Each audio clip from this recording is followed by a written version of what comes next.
Hello everyone, my name is Joseph Kamau, and a very warm welcome to JKTV.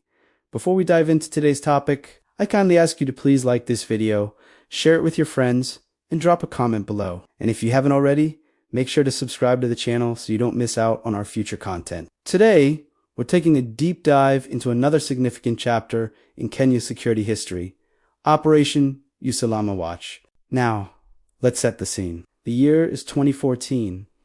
Kenya was facing a growing wave of insecurity. Urban centers, especially our capital city Nairobi and the vibrant coastal regions, were on high alert.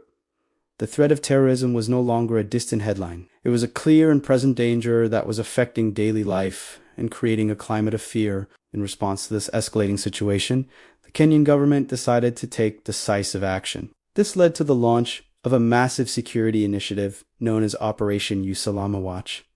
The name itself, Usalama Watch, which translates to Security Watch, perfectly captured its primary mission to restore a sense of safety and order for all citizens. The core objective of Operation Usalama Watch was multifaceted. It wasn't just about reacting to incidents. It was about proactively dismantling the very structures that enabled crime and terrorism. The government aimed to restore public order, prevent future terrorist attacks, and fundamentally enhance the safety of everyone living in the affected areas. To achieve this ambitious goal, the operation was designed as a multi-agency effort. This wasn't just a police operation, it was a coordinated campaign involving the National Police Service, units from the Kenya Defense Forces, our national intelligence agencies, and even local government authorities. The idea was to bring together all the different arms of our security apparatus to work in a unified and synchronized manner. The strategy on the ground was comprehensive. The operation's objectives included identifying and neutralizing terror networks that had taken root in our communities. It focused on securing public spaces, places like markets, bus stations, and shopping malls, making them less vulnerable to attacks. A major component was also dedicated to reducing general crime in volatile neighborhoods, which often served as breeding grounds for more serious security threats. To achieve this, the security forces implemented a series of measures. Curfews were imposed in certain areas to limit movement at night. Checkpoints were set up on major roads and within neighborhoods to monitor the flow of people and vehicles. And perhaps, most notably, targeted raids were conducted on locations believed to be hiding suspects or weapons. The entire approach was meant to be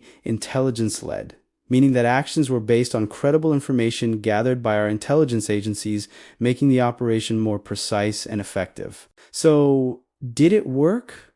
Well, the results were a mixed bag, and this is where the story gets more complex. On one hand, Operation Usalama Watch did achieve some significant successes. Security agencies reported that they successfully disrupted several planned attacks, potentially saving many lives. The heightened security presence in urban areas did lead to a noticeable improvement in day-to-day safety for many residents. Criminal gangs were dismantled, and a large number of suspects were arrested. From a purely security-focused perspective, the operation made tangible gains in its fight against terror and organized crime. It sent a strong message that the government was serious about protecting its citizens and would not tolerate lawlessness. However, the operation was not without its controversies. As the crackdown intensified, it began to attract significant public concern and criticism. One of the most contentious issues was the method of enforcement. There were widespread reports of human rights violations during the raids and arrests. Allegations of arbitrary detentions, extortion, and physical abuse by some security officers began to surface. These reports created a deep sense of mistrust and tension between the security forces and the very communities they were supposed to protect. The operation's broad sweeping nature meant that entire communities, particularly those with large populations of foreign nationals and refugees, felt unfairly targeted. Mass evictions and screenings in places like Nairobi's Eastleigh neighborhood led to accusations of profiling and discrimination. This highlighted a critical challenge. How do you balance the urgent need for security with the fundamental requirement to uphold civil liberties and human rights? These public concerns sparked a nationwide conversation. The debate wasn't just about Operation Usalama Watch itself, but about the broader philosophy of security in Kenya. It brought to the forefront crucial questions about accountability within our law enforcement agencies. How do we ensure that security operations are conducted with respect for the law and human dignity? It also amplified the call for more inclusive security strategies. Many argued that the top-down approach of the operation was alienating communities, and that a more effective long-term solution would be to build partnerships through community policing. The idea was that Real security comes from trust and cooperation between citizens and the police, not from fear and intimidation. The lessons learned from the challenges of Usalama Watch became a catalyst for reform and a renewed focus on building this trust beyond its immediate goals and controversies. Operation Usalama Watch must be seen within the wider context of Kenya's ongoing struggle against terrorism, crime, and radicalization. It wasn't an isolated event, but a significant part of an evolving national security doctrine. The operation underscored the importance of regional cooperation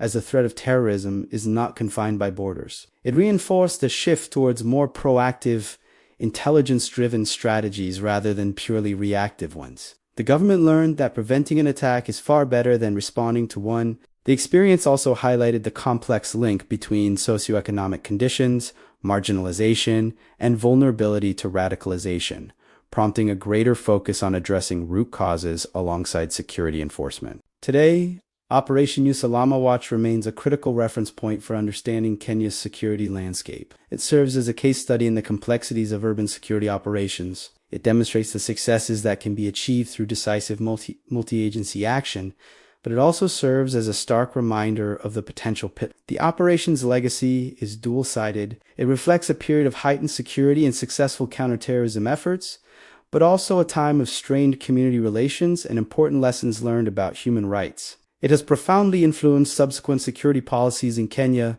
leading to a greater emphasis on community engagement, intelligence sharing, and professional standards within the security forces. It is a story of a nation grappling with a serious threat, learning, adapting, and striving to find the right balance between protecting its citizens and upholding the values of a democratic society. Thank you so much for joining me today on JKTV as we explored the intricate story of Operation Usalama Watch. It's a topic with many layers, and I'd love to hear your thoughts and perspectives in the comments section below. What do you remember about that time? What lessons do you think we should carry forward? Once again, please don't forget to like, share, and subscribe for more deep dives into the stories that have shaped our nation. Until next time, stay safe and stay informed.